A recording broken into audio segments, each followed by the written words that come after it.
오늘 얘기하는 것은 이제 최근에 이제 뭐 성교육, 역사교육, 그다음 교육과정 개정 관련돼 갖고 도대체 이게 어떤 맥락에서 바라봐야 되는가 하는 얘기를 좀 드리면서 좀 더 나은 방법이 있겠는가라는 말씀을 드리겠습니다. 일단은 뭐 제가 공부하는 이 교육과정 뭐 잘 아실 겁니다. 워낙 이 분야가 어떻게 보면 상당히 넓고 그래도 편입니다. 뭐 다음 세대라 그럴까 또는 문명이 지향해야 될 방향 이런 것들을 어떤 국가 문서에 담는 그런 기 때문에 좀 복잡합니다. 그래서 뭐 저는 3P 모델, People, Process, Program 이렇게 3P 모델로 해서 누가 무엇을 어찌한다 라는 데 따라서 크게 보면은 뭐 이렇게 왼쪽 편에 있는 것처럼 이렇게 많이 얘기도 할 수 있지만 사실은 이 좀 더 간단하게 하면 학교 안에 교육과정 기준 하나, 그 다음에 학교 밖에 하나, 그리고 전체적인 총론 하나, 그리고 국어, 영어, 수학하는 그런 강론이 있다고 할 수 있겠습니다. 이런 것이 좀 복잡하다 보니까 사람들이 어떤 사람은 교육과정 그러면 수업 얘기하고 어떤 사람은 평가 얘기하고 어떤 사람들은 교과서 얘기하고 그렇습니다. 그래서 교육과정이 상당히 펼쳐보면 이렇게 좀 복잡합니다. 그중에서 저는 이제 여기 총론 부분을 여기 부분을 공부를 하고 있습니다. 전체적인 것을 아우르는 교육과정을 여러 가지로 말할 수 있는데 학교 교육의 핵심은 이거죠. 뭐 교사와 학생이 만나서 서로 주고받는 그 무엇. 사실 학교의 일의 핵심은 이거라서 교장 선생님도 이걸 위해서 있고 교육감도 또 교육청도 교육지원청도 그리고 교육부 장관도 또는 뭐 국가교육위원회도 모두 다 사실 이 일을 위해서 있는 거죠 사실은. 그래서 이 학교 일의 핵심이 잘 돼야 되는 것이 중요하죠. 교육과정은 보통 뭐 교육 목표 달성의 수단이라고 얘기합니다. 그리고 또 교과서 제작의 모본이기도 하고요. 수업의 바탕이기도 하고요. 시험이나 뭐 평가의 바탕이기도 하고. 그래서 이제 마침 저는 이제 거시적인 이 교육 정책하고 미시적인 교실 수업을 이렇게 좀 이렇게 미들 업 앤 다운 하다 보니까 이 양쪽을 조금 더 볼 수 있는 그러한 입장에 있는가 아닌가 저는 이렇게 봅니다. 저희들 책에 보면은 허버 스펜서가 나오는데 거기 사회적 진화론자 이런 아주 재밌는 문구가 나옵니다.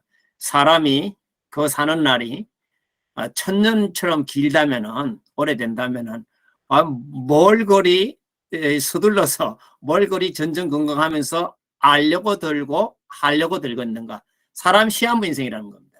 예, 사람 시한부 인생이라는. 그래서 한정된 시간 안에 가장 가치 있는 학습 경험을 찾아서 우리가 제공하는 그런 이제 좋은 교육과정 기준을 만들어서 학생들에게 좋은 기회를 주고 공부하고 삶의 기회를 주고 그래서 개인적 사회적 기여를 하도록 만든다. 이런 입장에서 기준과 기회와 기여라고 얘기할 수도 있겠습니다. 이러한 것들이 아까 말씀드렸듯이 전체적인 총론 또는 뭐 규범적인 이래 해도 되고 저래 해도 되고 저래 해도 되지만 그래도 이런 방향으로 해야 되지 않겠느냐 하는 일종의 규범적 기준이기 때문에 이 교육과정 기준 문서는 많은 경우 이 그러니까 교육부나 이렇게 국가 수준의 문서이기 때문에 보통 기준 문서라 그러는데 우리나라 아직까지 교육과정하고 기준을 구별하지 않는 편인데 어쨌든 시도교육청에 가면 다시 지침이 만들어지고 학교 가면 이제 구체적인 운영계획서가 만들어지겠죠. 그런데 이런 문서들은 대체로 세 가지입니다. 방향과 목표, 플랫폼, 그리고 프레임워크, 일종의 강론의 구성, 그리고 운영지침, 가이드라인 이렇게 세 가지란 말입니다. 그런데 이게 이런 것들이 단순해 보이지만 이제 교과 편제나 시간배당 이런 걸로 하면 이런 일이 나요. 중독필 조장 다시 이건 이제 제가 만든 조언인데 뭐냐면은 모든 교과가 다 자기가 중요하다는 거예요. 네, 사소하지 않다는 거예요. 그러니까 우리 거는 통합하지 말고 이 독립해달라는 거예요. 선택하지 말고 필수로 그리고 일찌감치 늦게까지 그리고 수업 시간 많이 그리고 시험 때도 넣어달라는 겁니다. 중독표정은 이런 것이 이제 교과 이기주의라고 얘기할 수 있는데 또 다른 말로 하면 얼마나 중요하냐, 얼마나 독립해야 통합해야 되느냐, 이런 필수로 해야 선택을 해야 되느냐, 언제부터 언제까지 가르쳐야 되느냐. 그러면 얼마나 내용이 얼마나 시간이 적절하냐 이게 시험에 넣어야 되냐 말아야 되냐 중간고사 기말고사라든가 학업 성취도라든가 또는 대학 입시 이런 데 넣어야 되냐 말아야 되냐 이런 데 다 연관됩니다. 아까 얘기했듯이 이 교육은 이렇게 8가지 요소라고 얘기할 수 있겠습니다. 교수자와 학습자가 서로 주고받는 외갑의 무갑의 어갑의 제갑의 이렇게 주고받는 교육목표, 교육과정, 교수학습, 교육평가. 저는 그 중에서 이제 요 중간에 있는 교육 과정을 공부하고, 이제 우리 김태환 원장님 같은 분들은 이제 이런 쪽에 행정 이런 쪽을 아마 해서 이쪽을 지원하거나 때로는 뭐 감시 통제하거나 관리하는 그런 입장에 있고, 교육 사역 하는 사람, 이런 사람은 문화 한 사람 또 여기에 있고요. 그래서 이제 8개의 요소가 대체로 교육을 볼 수 있는, 그래서 우리는 이제 교사와 학생이 만났을 때 학교와 같은 교육기관에서 이 어떠한 무엇을 가르치고 배울 것인가, 무과배에 대한 관심으로 우리들은 이제 교육을 바라보고 있습니다. 그래서 현행 교육 과정에 대한 비판적 이해와 보다 나은 교육 과정에 대한 창의적 개발, 그런 점에서 모든 것 같지만 유지와 변화라고 할 수 있습니다. 변화라는 것은 현재 하는 것을 뭐 버리는 것, 그리고 대신 또 어떤 하나 추가하는 것, 그리고 좀 줄이는 것, 어떤 걸 늘리는 것, 이렇게 학대 강화, 축소, 약화 이렇게 하는 것이 교육과정 개선 내지는 변화라고 말할 수 있겠습니다. 그래서 비판적 이해와 창의적 개발, 비판적 이해와 창의적 개발, 이게 우리의 기본적입니다. 그렇게 이제 뭐 많은 사람들은 대부분 다 비판적 이해에 머무는 데서 저같이 이제 교육과정 개발하는 사람들은 비판적 이해는 한 30% 하고 창의적 개발을 한 7, 80% 하는 이쪽에 이제 더 관심이 많습니다. 이거는 사실 비판적 이해는 무너뜨리는 거고 이거는 건설하는 거거든요. 그래서 창의적 개발이 중요한 거죠, 사실. 우리 분야는 사실은 매우 많은 것들이 종합과 절충입니다. 온갖 것들의 종합과 절충입니다. 뭐 보통 교과, 학문, 학습자, 사회, 그리고 사회 공동체의 이 종합과 절충, 균형과 그런 계열성을 가지면서 종합하면서 절충하는 그런 입장에 있습니다. 그래서 어떻게 보면은 그 종합 절충을 잘 해야 되는데 뭐 못할 수도 많겠죠. 그래서 전체적으로 보면은 생애의 학습 단계에서 유초등학교에서 주로 고등학교까지 이렇게 해서 아까 말씀드렸듯이 누구와 더불어 왜 무엇을 어떻게 제대로, 그리고 어떤 환경이라든가 어떠한 여건 속에서 이러한 식으로 했을 때 저희들은 주로 이러한 쪽에 그리고 이러한 쪽으로 관심을 갖고 공부를 하고 있습니다.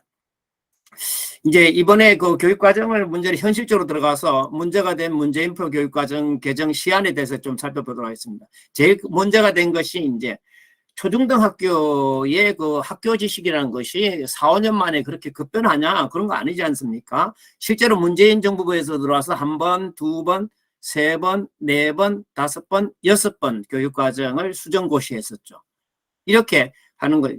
우리나라 교육과정이 너무 잦은 교육과정을 전면 개정하고 거기에 따라서 교과서도 전면하는 이런 폐습이라고 할까, 전에 말하면 적폐 또는 뭐 악습, 여기 시달리는 편입니다. 외국 같은 경우는 대부분 뭐 10년에 한 번 정도 30 내지 50개월 걸려서 어쩌면 10년 걸려서 만든다고도 말할 수 있어요. 꾸준히 이렇게 기초 연구랄까 정책 연구를 해가면서 그렇게 해서 바꾸기 때문에. 근데 우리는 이제 손바닥 뒤집듯이 헷가닥해서 자꾸 바꾸는 거예요. 그게 우리의 가장 큰 문제죠.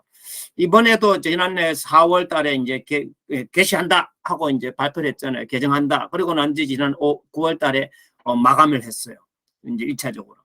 그러고 난 뒤에 이제 국민소통 채널본이라고 하면서 이렇게 또 의견 물었고 공청회하고, 그리고 난 뒤에 행정예고본을 이번에 가지고 다시 또 의견을 받았죠. 14개월 만에 유치원 빼고 초중등학교 모든 교과를 다 바꾸니까 이게 졸속이 될 수 없고 부실공사가 될 수밖에 없어요.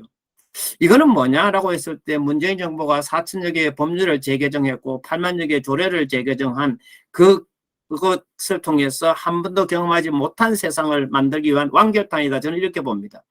헌법이나 교육기본법이 말하는 교육의 정치적 중립성이랄까, 이러한 부분들이 아주 극심하게 훼손되는 정치적 오염이 극심한 그러한 교육과정이다, 저는 그렇게 보는 편입니다. 뭐 그렇게 말하는 당신도 정치적이지 않느냐라고 했을 때 제가 지금 얘기하는 헌법과 교육기본법을 지키면서 라고 말씀드렸습니다. 사실 교과는 여러 가지입니다. 교과는 여러 가지인데 어떤 것은 이제 뭐랄까 국제 통용성이 있는 그런 외국어, 수학, 과학, 기술, 공학 이런 것들은, 또는 정보 이런 것들은 어느 나라든 보편 타당한 편이거든요. 다 정답이 같거든요. 그런 점에서 글로벌 이렇게 트랜스퍼러빌리티라 그럴까, 어떤 국제적 통용성이 있죠. 그리고 이제 예술이나 체육 같은 건 상당히 퍼스널한 그런 컨선이나 인트레스트를 대변하는 편이고요. 그리고 이제 지금 얘기하는 이 교과 중에서 이제 국어라든가 사회 같은 이런 것들, 이런 대표적으로 이게 이제 전에 같으면 국책교과라고 말할 수 있죠. 이것은 대체로 내셔널 컨선이라든가 내셔널 인트레스트를 대변하는 거거든요. 그런데 문재인 정부 초기에 그 교육부에 있는 사람들이 한 걱정이 늘어졌어요. 자꾸 이제 저기 다 검정화 하라니까. 검정화 하게 되면은 교과서 값이 2,500원에서 한 7,500원으로 뛰어오르거든요. 그만큼 이제 국고가 손실된다는 얘기도 되고, 또 어떻게 보면 그만큼 자기들 교과서 쓰는 사람 주머니에 돈이 많이 들어간다는 얘기입니다. 그렇게 이제 문재인 정부니까 아무래도 좌파에 있는 사람들의 돈주머니를 이제 던져주는 거죠. 그게 이제 이 문제였어요. 그래서 국어 같은 경우는 91%가 국정 유지해라 그대로. 초등학교 선생님들이니까. 그리고 이제 사회도 87% 그냥 유지해라. 도덕도 71% 유지해라. 이렇게 이제 의견이 나왔어요. 수학과 과학도 나왔는데. 그런데 이제 이것은 이미 검증이 바로 됐을 거고요. 그런데 이번에 검증된 게 이제 사회과가 검증되고 요것만 국정으로 남았죠, 이제.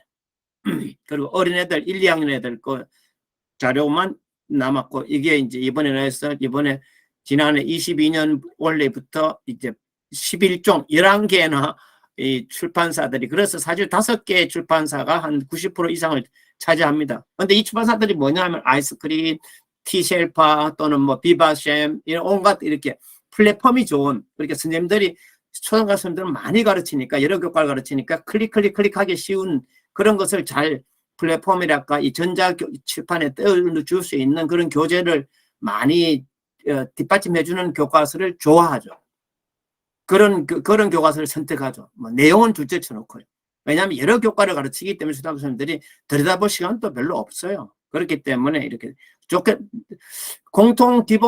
기초 기본 공통 필수 보편적인 것을 가르치는 이런 속에서 서로 다른 거를 학생들이 배우게 된다는 얘기입니다. 검증이 됐다는 얘기는. 가령 이제 예를 들어 봅시다. 이번에 이제 서로 다른 게 뭐냐 하면은, 저희들이 배울 때는 상당히 4대 의무로 배웠죠. 물론 환경 보존에 대해서 노력할 의무는 있어요. 노력. 헌법에 그래 나와 있으니까요. 근데 이번에 또 이제 어떤 교과서, 이거는 알다시피 뭐 고등학교 한국사 교과서를 만든 그 교육과정 만든 그 문제에 지난번에 거기 유관순은 뭐 만들어진 영웅이다 뭐 하면서 3.1 운동은 다 아니가 안 해도 된다 그러면서 고등학교 한국사 만들면서 1937년으로 그 현대사를 나눴거든요. 이번에 1937년이 뭐냐 물었더니 중일전쟁이다 그래요. 자기 속마음은 김일성이 버린 버튼버튼드죠 사실은. 그래서 이 사람은 뭐냐 하면 공공복리에 적합하게 재산권을 행사하려면 사유재산을 부정하는 거죠. 그죠? 우리나라 헌법에 기본적으로 경제상의 자유라든가 사유재산을 보장하고 예외적으로 이제 공공복리에 맞게 이렇게 그다음에 보상해주겠다 이런 예외적인 게 있지만, 이걸 아예 의무로 해서 사유재산을 부정하는 이런 교과서가 나왔다는 거예요. 이래도 되는 거예요 싶은 거예요.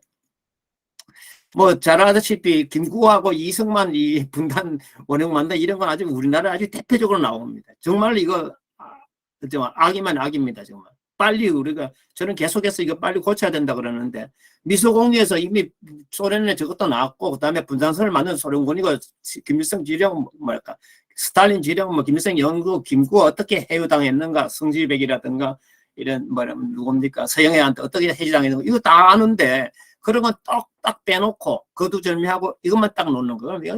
분단의 원형, 어우 대단한 국부감. 아이들이 이렇게 배우는 거예요 기본적으로. 예. 교과서를 보니까 이런 거예요. 봐요. 대통령 누구 나옵니까? 박정희, 전두환, 그리고 이승만 저 위에 이승만 세 사람을. 대통령은 이 세 사람. 그 다음에 이 사람은 독재자, 이 사람들은 압제자, 이 사람들은 탄압, 인권 탄압. 희생자는 데모하다가 초등학생, 중학생, 고등학생 이런 사람들, 희생자들은 대학생들, 박종철, 이한열이 이런 사람들이. 이렇게 가해자, 피해자, 빅팀, 희생자 프레임을 가지고 애들을 가르치는 거죠. 그러면 애들이 뭐가 되겠어요? 대통령이 이렇게 영광스러운 게 아니라 매우 불명예스러운 거고, 대통령이 어깨가 나란히 하면서 교과서에 나오려면은 좀 나쁘게 말하면 뭐 탈레반이 돼갖고 또는 홍위병이 돼갖고 데모하다가 열사투사되다가 데모하다가 죄송한 얘기면 죽으면은 교과서 나오는 거. 지금 이렇게 돼 있습니다. 여러분들 배웠을 때 뭐 이렇게 전환성이라든가 진영수기 잘 모르잖아요. 저기 4.19 뭐서에 가서 열심히 찾아보면 나오는 중학생, 곧 중학생이죠. 여중생. 그리고 뭐 인권을 신장시킨 사람, 심지어 뭐 이런 사람도 나와요. 위안부. 그죠? 그 다음에 뭐, 정신대하고 위안부를 구별도 못하고 만든 이효재 씨도 나오고요. 이태영이도 나오고, 또 뭐, 뭐랄까, 유모 씨도 나오고, 이렇게 나와요. 누가 이런 사람이 학생들의 이 전범, 이, 뭐랄까, 모범적인 전범이겠죠. 모범적인 아주 아이디얼 타입 오브 휴먼이랄까, 휴머니티라고 할까, 이렇게 얘기할 수 있겠죠. 전범으로 이 사람들이 좋다라고 동의한 게 없거든요. 우리가 이걸 초등학생들이 개념학습이 안 되기 때문에 아주 전형적인 예를 들어서 인물이라든가 이런 걸 통해서 가르치는 거예요, 초등학생들은요. 그런데 지금 이런 식으로 우리가 교육을 하고 있다, 이런 말씀을 예를 들어서 드리는 거예요. 이런 것도 뭐 양심의 초등학생부터 이것부터 가르치는 거예요. 종교의 자유, 뭐 그러니까 대체복, 뭐 이게 조화를 이루는 아주 예외적인 경우일 텐데 이런 게. 그러니까 우리나라 교과서는 한마디로 말하면 아이들 이렇게 투사나 전사나 뭐 홍위병 만드는 것들 또는 뭐 탈레반, 히틀러 유겐트 마치 이런 식으로 아이들을 자꾸 공부를 시키는 것 같아요. 어쨌든 이게 지금 문재인표 교육과정이고 문재인표 교과서라는 얘기입니다. 지금 제가 얘기하는 이거보다 더 심했죠. 사실은 초기에는 거의 뭐 남북 정상회담이랄까 그걸로 다 깔았고 뭐 거의 또 5.18도 뭐 예를 들어서 영화 뭐 택시 운전사 이런 걸 다 깔아버렸죠. 이 교육과정은 누가 왜 만들었을까? 당연히 뭐 이 아시다시피 뭐 예상하는 대로 그들입니다. 그리고 이 뭐랄까 교사 노조 연맹 요즘 뭐 국교위에서 누가 들어가야 되냐 얘들이 저기 뭐 유효한 저기 회원이 더 많냐 얘가 더 많으냐 하고 막 싸우죠 지금 둘이. 근데 뭐 도찐개찐이죠 사실은. 어쨌든 이 사람들이 표면적으로는 공모제를 통해서 연구개발을 맡깁니다. 그러나 사실은 속으로는 선지정제로 맡기는 편입니다. 대표적으로 아까 얘기했던 한국사 그런 사람들한테 교대분들은 대체로 초등학교를 감당하거든요. 그런데 이 사람한테 고등학교 한국사 교육과정을 맡기잖아요. 왜 맡기겠어요? 1937년 뭐 신용복이를 가장 존경한다는 사람들이 얘기하는 그런 1937년이 중요하기 때문에 이 사람들한테 역사에서 그런 점에서 이런 사람들한테 맡기는 거죠. 그리고 이번 교육과정이 사실은 이 문재인 정부의 뭐 알박기다 이런 얘기를 합니다. 뭐 교육부에 이제 연재 시작됐습니다. 어제부터 심의회 운영위원회를 거쳐서 아마 국교위로 넘어갈 겁니다. 아마 12월 중순이나 해서 또는 뭐 초순에서 넘어가겠죠. 그러면 교육부 장관이 12월 말까지 고시하라. 이게 이제 국교위법 그 부칙의 제4조의 경과 조치 내지는 훈시 규정으로 돼 있거든요. 어쩔 수 없이 새로운 법이 바뀌었으니까 새로운 기구가 다 만들어졌으니까 이제 경과 조치를 이렇게 한 건데 사람들은 이걸 법이니까 지켜야 된다라고 대부분 다 이렇게 인식을 하는 거예요. 심지어 뭐 교육부에 있는 사람들도 그렇게 생각하고 이를 강행하는 편입니다. 부칙도 보면 이렇게 뭐 교육과정 개정에 대한 여러 가지 것들이 나와 있습니다만, 아니, 시행령에도 나와 있습니다. 여기도 부칙에 따라서 이번 건은 예외다. 이번 건은 예외다. 근데 실제로 또 교육과정 문서에 보면은 이렇게 다시 또 폐지할 수 있다라고 되어 있습니다. 개정할 수 있다. 그러니까 이것은 과거의 법에 따라서 한 거고 이거는 새로운 법에 따라서 하는 거죠. 서로 충돌하는 거죠, 사실은. 어쨌든 이 지금 훈시 개정 경과 조치 검거 규정임에도 불구하고 이거 처벌받는다라고 얘기하면서 이거는 뭐 다 해야 된다, 빨리 고시해야 된다 하고 서두르고 있는 겁니다, 지금. 문제가 된 것은 세 가지입니다. 제가 공부하는 이 총론하고 이것이 상당히 여러 가지 문을 많이 열어놨습니다. 그리고 거기 성교육 주로 이제 개신교회에서 많이 얘기하는 거고, 그 다음에 역사교육 정상을 이제 이명희 교수를 비롯해서 여러 사람들이 하고 있는 우리 김태환 선생님도 도와주시고 하는 그런 분. 지금 이제 이 제일 큰 문제가 아까 말씀드렸지 초중등학교 교육에 합의도 되지 않고 논란되고 특정 지역에 견해가 되고 정치적 편향이 있고 이런 것들은 사실 교육의 목표나 교육의 내용으로서는 안 된다 하는 게 교육의 기본입니다. 그래서 사실은 안정되고 합의되고 사실적으로 검증되고 오랜 전통이 있는 파워풀 나리지라고 얘기하는 힘 있는 지식이 필요하고 그걸로 또 충분하다는 거예요. 초중등학교에서는. 그런데 이제 이 문재인 정부나 이런 데에서는 이런 걸 많이 집어넣죠. 이런 걸. 자기도 정치적 목적이 있으니까, 야심이 있으니까. 이게 가장 큰 우리나라의 교육의 문제죠. 근데 하나만 간단히 보고 갑시다. 이제 젠더.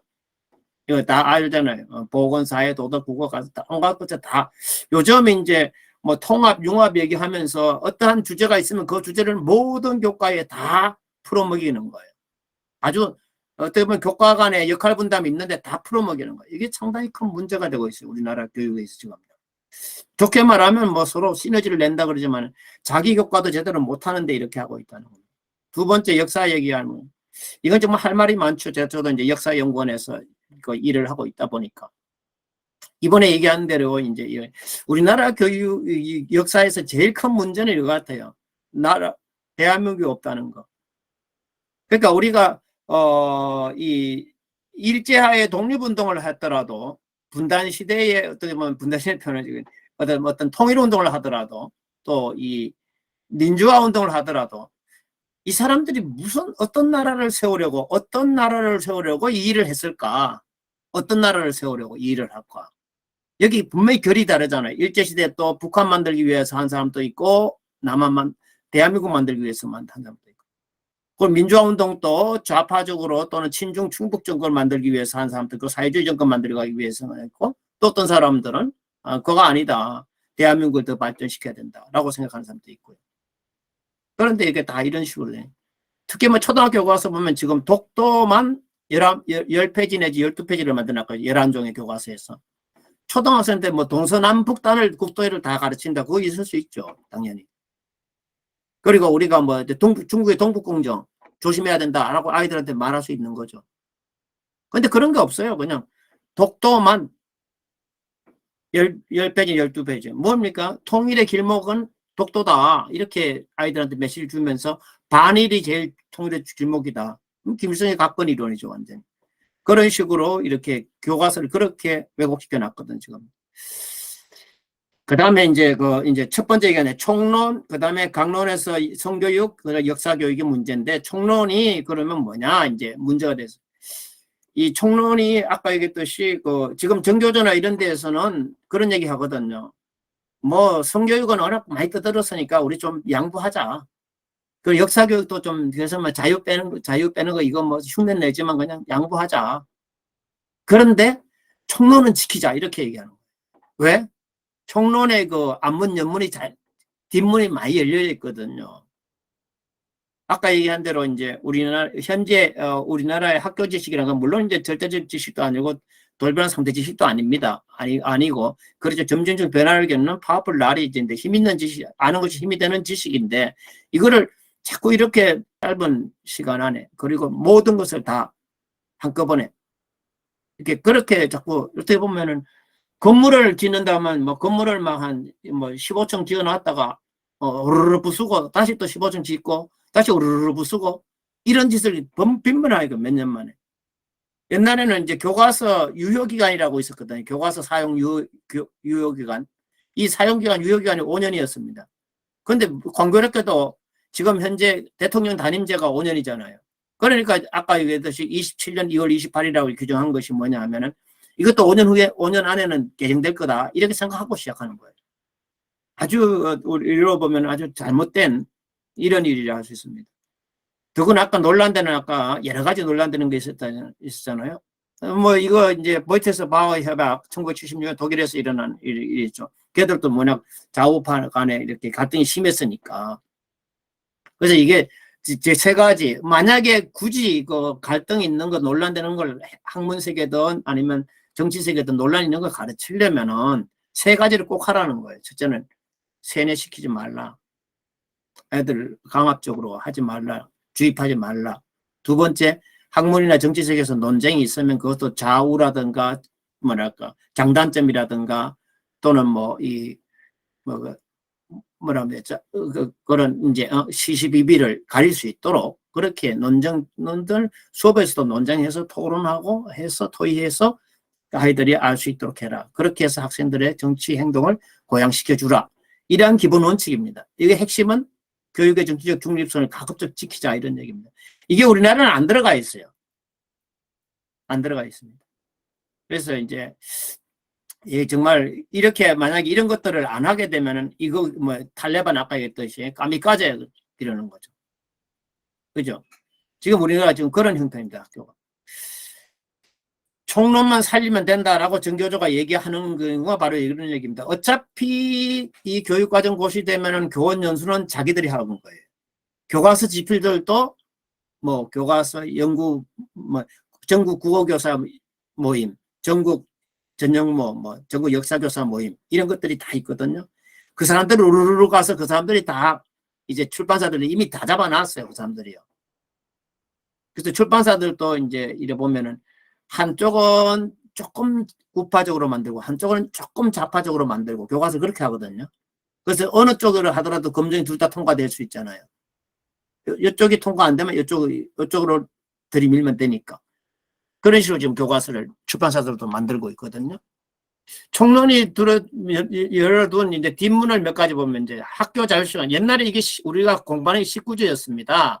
그래서 수업 시간이 많았어요. 근데 점점 줄이는 거죠. 줄여서 이제 17주로 만들었다가 이번에 고교 학점제하면서 16주로 하면서 한 주는 학교가 알아서 써라. 학교에서 알아서 써라 그러면 뭐 선생님들이 힘드니까 항상 외주를 주죠. 그러니까 이제 저기 지자체의 민주 시민 교육 조례가 있으니까 거기서 길러진 어떤 뭐 해직 노동자니 뭐 소위 민주화 운동가니 또는 마을 활동가니 이 사람들이 와서 이제 이런 거 관련 특강을 하는 거죠. 그렇게 돼 있습니다. 그러니까 이 손해로 저기 뭐 이런 데서 강론에서 밀려도 총론만 살려두면 이렇게 이런 식으로 이거 하면 그럴싸하게 뭐 자율적이고 자치 자율 뭐 이렇게 보이잖아요. 학교한테 많이 주는데 지역에 저거를 반영했다 뭐 이렇게 다 말할 수 있는 거잖아요. 이런 것들이 모두 다. 그렇죠? 그러니까 이제 뭐 범교과 학습 주제니 계기교육이니 그다음에 지역사회 자원을 활용하느니 지역사회와 함께하는 교육 프로그램을 만들어라느니 선택 과목을 만들어도 되고 과목을 엄청 많이 만들었거든요. 이번에요. 근데 더 만들어라는 거예요. 그다음에 시도교육 과목에 이제 법에도 금지되어 있는 포괄적으로 위임하는 게 27개 항입니다. 지원사항 제외하고도 27개 항을 시도교육감한테 이렇게 할 수 있게 만들어. 그러면 학생들이 기초, 기본, 공통, 교양, 보편적인 그런 교육을 받을 나이인데 어떠한 차이에도 불구하고 균등하게 학습 기회를 줘야 될 나이에도 아이들한테 이렇게 선택 과목, 선택 활동을 하고 또 교육감의 특성에 따라서 뭐 정교조 지지를 받은 교육감이 또 있을 것이고 교충 지지를 받은 교육감도 있을 텐데 이렇게 되면 아이들이 서로 다른 걸 배우는 거죠. 서로 다른 방향을 바라보게 하는 거죠. 예, 우리나라 교육에 있어서 그건 참 제가 이제 또 이제 우리 알다시피 선생님들도 알다시피 코로나로 해서 학력차가 심각합니다. 좌파의 가장 큰 특징은 아이들을 우민화하는 거예요. 사실은 공부를 웬만하면 안 시키는 거예요. 재밌게 행복하게 시킨다고 해서 뭐 저희도 지금 여기 저 숲 옆에 공원 옆에 있는데 집이 가만히 보면 아이들 뭐 되게 많이 와요. 공원에 첫 시간부터 와요. 소풍농왕구도 아닌데 뭘 하겠어요. 아이들요. 분주하기만 하고 바쁘기만 한 거죠. 그러니까 아이들 공부를 안 시키니까 지금 초등학교에서 중학교 1학년까지 아예 자유학기니 해서 그것도 박근혜 정부 잘못했지만 그렇게 해서 공부를 안 시키게 되다 보면 시험을 하나도 안 쳐요. 그래서 내가 애가 얼마나 공부하는지 사실 모릅니다. 그런데 문재인 정부 와서는 이렇게 그러면 5단계 있던 거 가지고 여기 많이 위에가 두꺼워 보이도록 위에 걸 3개를 다 합쳐서 이렇게 국민들한테 알려주는 거예요. 그리고 이거 사실 기초미달은 뭐냐 하면은 20점 미만입니다. 요건 40점 미만이고 낙제죠 다. 보통 이게 이 위에가 요 밑에 낙제이기 때문에 나머지 공부 시키면 그렇게 해줘야 되거든요. 근데 우리나라 지금 이게 낙제가 얼마나 많아요. 심각한 수준입니다. 그래서 기본 학습 시간을 자꾸 빼갖고 우리가 아까 얘기한 대로 계기교육을 해라, 뭐 지자체랑 같이 해라, 뭐 마을 활동가한테 맡겨라, 뭐 이런 식으로. 물론 그걸 잘 사용하는 학교도 있어요. 선생님들도 계시고. 근데 대부분들은 그냥 학생을 방치하죠. 그 사람들한테. 학생한테 시험이 공부지 않습니까? 그런데 시험을 안 치고 공부도 안 하죠, 애들이. 그리고 이제 산업사회진흥정보사회인데 아시다시피, 예, 이공계 공부가 저희들도 뭐 인문사회계입니다만은 여기는 50%고 여기는 시간 비중이 30%밖에 안 줍니다. 사실 이부국이 공부하기 어렵고 시간도 많이 걸리지만 사회적 수요는 크잖아요. 예? 문과는 아시다시피 뭐 주관적인 선호나 호호를 주장하는 편이고 이과는 그래도 맞고 틀리는 객관적인 정오나 진위가 있는 거죠. 좌파의 대부분은 문과죠, 사실은요. 이공계에 있으면서 뿌듯한 직장 가진 사람 중에서 좌파는 별로 없습니다, 사실. 예. 초등 선생님들의 90% 문과 출신이에요. 학교에도 교사들이 사회 선생님이 수업 시간도 많고요. 학생들은 또 뭐 수능에서도 문과는 500점이고 이과는 이거밖에 안 돼요. 대학의 여학생 공대 이공계 비율은 공대는 특히 20%밖에 안 되고요. 문과생 대다수가 사실 상당히 그 전과를 요구하는 편이고요. 이공계생도 수학, 물리 이런 게 약해갖고 중도 탈락도 많이 합니다. 제 얘기는 대학 전공과 다른 취업에 종사하는 사람이 지금은 더 많이 늘어났겠죠. 우리나라가 OECD 국가에서 영국이나 뭐 이런 나라처럼 공부를 지멋대로 하는 거죠. 그렇게. 사회적 수양. 그렇게 나중에 공부해놓고 나중에 국민 세금 충되는 거죠, 이 사람들이. 그게 직무 수행 능력을 변호나 자격이 없이 그냥 졸업을 하는 거죠. 손실 공부를 했으니까 제값도 못 받는 대졸자가 양산되는 거고요.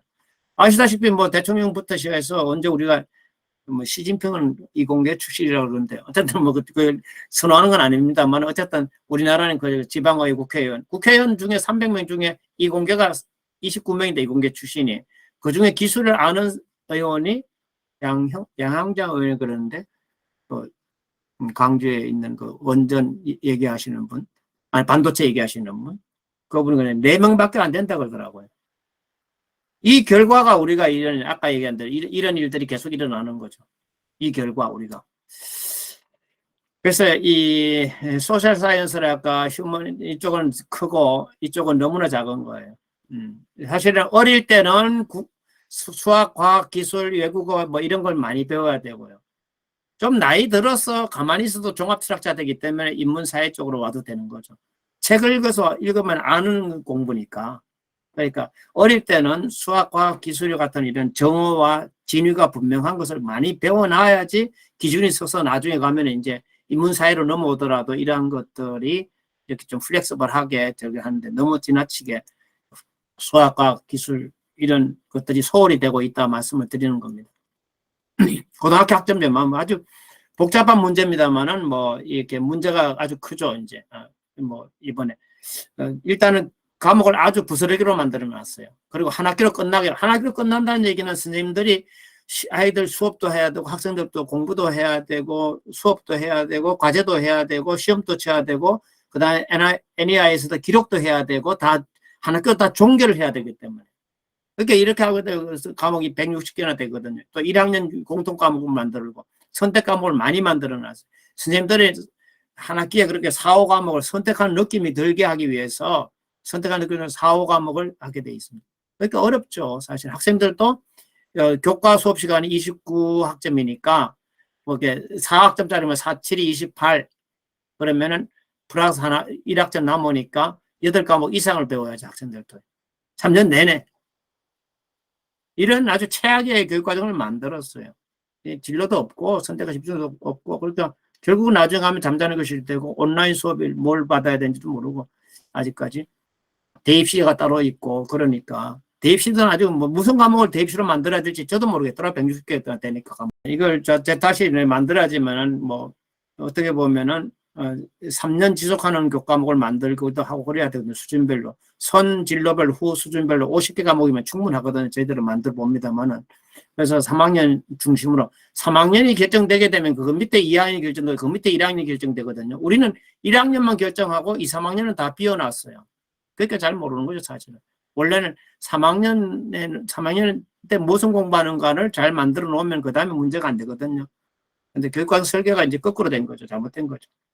진로별 이수 체계도 없고요. 그다음에 과목이 올라갈수록 과목 수를 줄여줘야 되거든요. 외국에 가면 보통 4과목, 5과목 공부하잖아요. 그다음에 이제 이런 것도 안 하고, 그다음에 뭐, 아까 얘기했던 대로 이 학교에서 개설할 수가 없어요. 이렇게 되면요. 그러니까 개설하려는 것이 뭐 주당 1시간짜리 2시간짜리 부스러기는 많이 개설할 수 있겠죠. 선생님한테 선택을 줘야 되니까 선생님들은 죽어나고 그렇게 돼 있습니다. 지금. 아무튼 뭐 별로 좋지 않은 소식이죠. 뭐 진로가 상실된, 아까 학생을 방치하고 진로를 방치하는 교육과정. 이번 교육과정은 정말 제가 보기엔 국가문서로서 품위가 너무 없어요. 네. 너무 오타나 비문, 악문 조각하고 아주 중복도 심하고 이렇습니다. 장별 구성도 엉망이에요. 편제도 안 나왔는데 운영 지원이 먼저 나오기도 하고 막 그렇게 구체적인 게 먼저 나오고 뭐랄까 일반적인 거랄까 거시적인 게 나중에 나오고 뭐 어떤 것들은 근거 규정을 해놓고 나는데 그 아래에 있는 걸 강행 규정을 만들지 않나. 뭐 오타가 더 많아요. 뭐 구성원 중점은 다음과 같다. 그리고 뭐 그다음에 뭐 교육 이념 같은 거 옮겨 적으면서 자기들 멋대로 이렇게 왜 그런지 모르죠. 그렇게 했더라고. 최소 성취 수준을 보장하기 위해 모든 학생이 학습에 소외되지 않도록 최소 성취 기준이라는 게 이게 20점이거든요. 그럼 이걸 왜 보장합니까? 이거를 보통 이상의 학력을 보장한다고 규정해야 되잖아요. 그렇죠? 이제 이런 식으로 문서를 엉망으로 만들어 놨어요. 사실은. 저는 잘못됐다.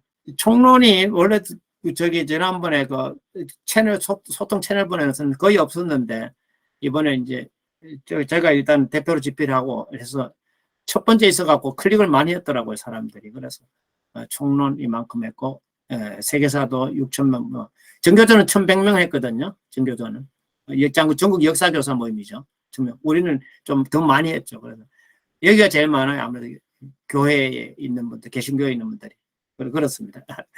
그래서 지금 앞으로 이제 교육과정 이거 어떻게 될 거냐? 아무래도 세 가지로 얘기할 수가 있어요. 전부 고시할 수도 있어요. 뭐 정치적 부담이 워낙 크니까. 그러면 이제 그러면 거기에 대해서 우파들은 저항하겠죠. 그러면 안 된다. 응? 그러면 교원 연수나 교과서 제작에 다시 쟤들이 다 몰려오니까 그러면 이제 부분고시할 수 있느냐 이래서 총론 좀 유보하고 보건이라든가 역사 이런 뭐 문제된 것들은 사고 난 것들은 유보하면 어떠냐 이럴 수도 생각할 수도 있겠고요. 아니면 뭐 총론은 그대로 고시하고 이것만 또 이렇게 할 수도 있겠고요. 또 전부 폐기할 수도 있어요. 뭐 그러면 이건 또 좌파들이 이제 저항을 하겠죠. 유보하거나 폐기할 수 있겠죠. 그냥 유보하거나. 제가 보기에는 아마 이쪽으로 갈 것 같아요. 교육부의 성향이나 뭐 지금 뭐 그 정치적 부담 지기 싫으면 뭐 화물연대 파업하고 있지 뭐 거기다가 다시 또 그 뒤에 이어서 뭐 교육과정을 두고 또 뭐 노동자 인권이 어디 갔냐 뭐 또 뭐 그런 얘기하면서 온갖 핑계 다 대가면서 또 이제 정부를 또 흔들기 시작하기 때문에 저는 이쪽으로 갈 가능성이 높지 않겠나 이렇게 봅니다만 실제로 뭐 국교위에서 심의 의결한다고 하지만 거기에 전문가도 없고요 거의 그렇습니다. 더 나은 교육과정 만들면 지금은 이제 어떻게 보면 독점적인 불량품을 학교에 강요한다 저는 이렇게 봅니다. 앞으로는 그러지 말아야 되지 않느냐. 저는 책임 있는 에드호c 커미티가 아니라 책임 있는 연구기관을 통해서 모든 그 전문가들이 다 참여하는 그런 완전 개방 공모제 실명으로 해야 된다고 봐요. 실명. 자기 이름을 걸고 이 교육과정을 만들어야 되는 발언하고 기록해야 된다고 봐요. 다들 익명으로 뒤에 숨으니까 이번에 공청회 가니까 다 자기 이름도 안 내고 발표하더라고요. 그런 식으로 이렇게.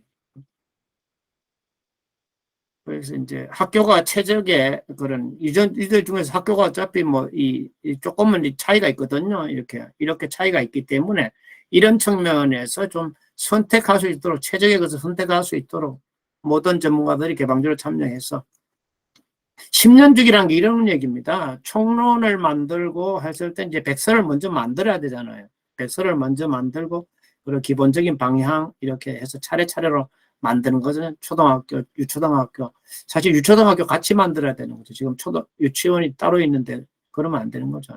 초등학교, 고학년에서 중학교까지 요게 6년이면 이것도 6년 하면 이게 마을학교 기본적인 학교 기초학교 이거 기본학교 이렇게 하면 규모도 조금 커지고 6년 하면은요. 그렇기 때문에 소규모학교 통폐합에서 멀어지는 거죠. 조금 늦춰지는 거죠. 그래서 고등학교는 진로별이니까 좀 어렵잖아요. 직업계, 진학교 다 해야 되니까. 그리고 여기에 따라서 조금 쉬운 게 예체능이라든가 인문사회계, 이공계 사실 좀 어렵죠.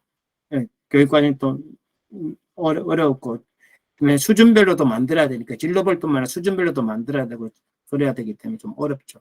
그런 식으로 하다 보면은 해갖고 나중에 다시 또 백수 준비해서 하다 보면 천천히 대체로 10년 걸립니다. 근데 이번에는 뭐, 아까 얘기했듯이 문재인 정부 들어서 6번이나 자기들이 개정해놓고도 잘 알고 있는지 못하고 있는지 안 하고 그냥 개정해버리니까 시간이 좀 많이 걸렸습니다. 여러 가지 뭐,